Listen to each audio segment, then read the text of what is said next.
Hello दोस्तों, कैसे हो आप सब। जॉब यूनिवर्सिटी चैनल में आप सभी का स्वागत है। मैं हूं प्रकाश। ईएसआईसी यूडीसी फेज 1 यानी कि प्रीलिम्स के लिए अभी से लेकर लगभग 15 डेज, 15 भी नहीं 14 डेज का समय आपके पास है। तो इन 14 डेज में आपको क्या करना चाहिए कि आपका सिलेक्शन हो सके, उसके बारे में हम इस वीडियो में बात करेंगे। सबसे पहले तो आपको अपना लेवल पता होना चाहिए कि आज के दिन में आपकी क्या लेवल है।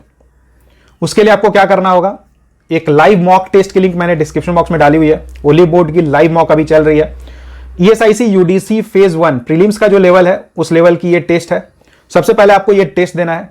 टेस्ट जब आप देने जाओगे उसके पहले आपको अपने रूम को लॉक कर लेना है। कोई डिस्टर्बेंस नहीं होनी चाहिए, दुनिया इधर से उधर हो जाए। जब आप टेस्ट दे रहे हो फुल फोकस्ड होकर आपको टेस्ट देना है।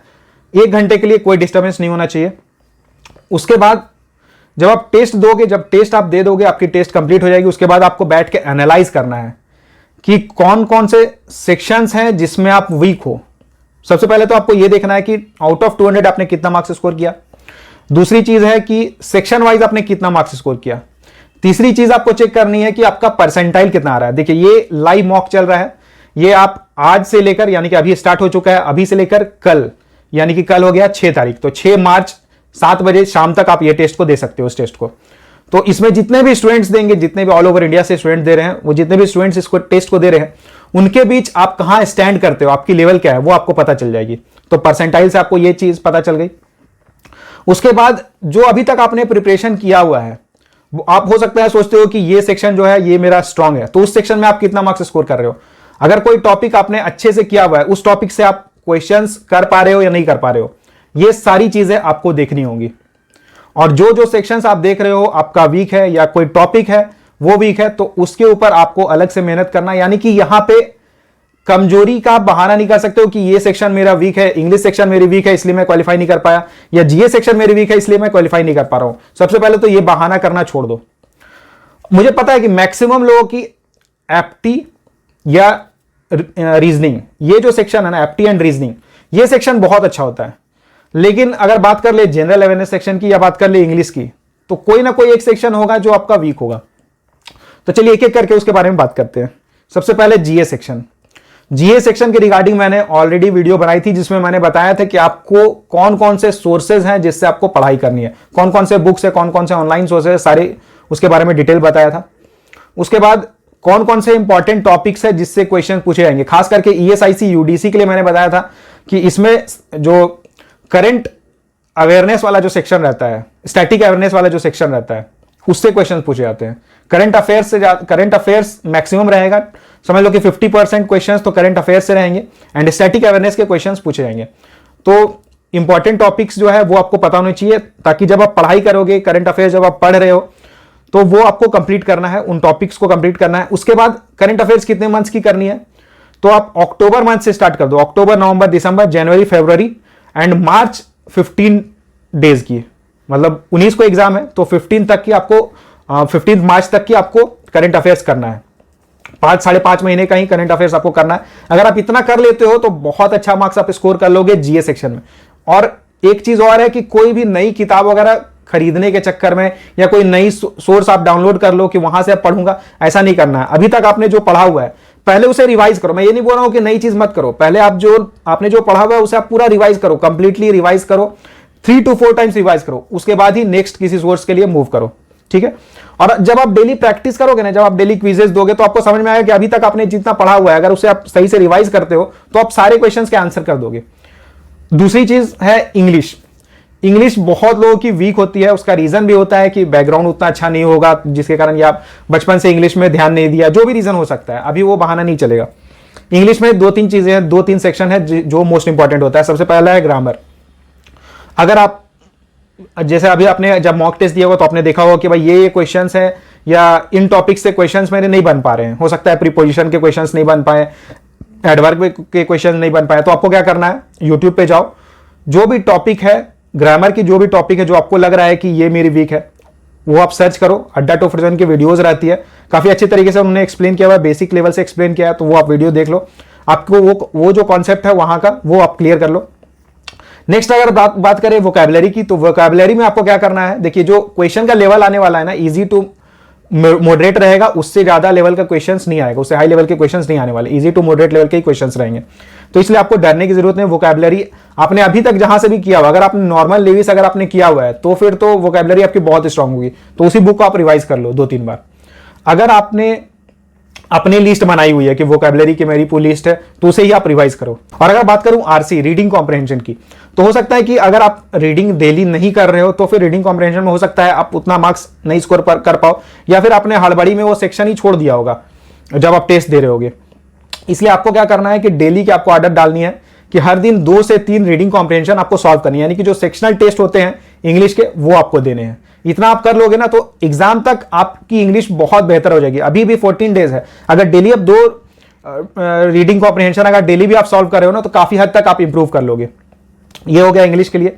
अब बात करते हैं मैथ्स के लिए। तो मैथ्स में देखिए डेटा इंटरप्रिटेशन हो गया, फिर सिंप्लीफिकेशन, अप्रोक्सीमेशन, ये 3 चीजें जो है ना, इसमें आपको चाहिए आपकी कैलकुलेशन स्पीड होनी चाहिए, बहुत फास्ट होनी चाहिए। अगर आपकी कैलकुलेशन की स्पीड कम है तो उसके रिगार्डिंग मैंने ऑलरेडी वीडियो बनाई थी जिसमें मैंने बताया था कि आपको क्या क्या चीजें करनी होगी कि आपकी स्पीड इंप्रूव हो, वो वीडियो आप देख लेना। उसके बाद डेली आपको प्रैक्टिस करनी है, डेली आपको प्रैक्टिस करनी है। अगर सिंप्लीफिकेशन वगैरह नहीं हो पा रहा है आपसे, क्वाड्रेटिक इक्वेशंस टाइप के क्वेश्चन जो सिंपल क्वेश्चंस रहते हैं वो सब आप नहीं कर पा रहे हो, तो आपको फिर डेली प्रैक्टिस करनी है। सेक्शनल टेस्ट खास करके जो सेक्शनल टेस्ट रहते हैं वो आपको देना है।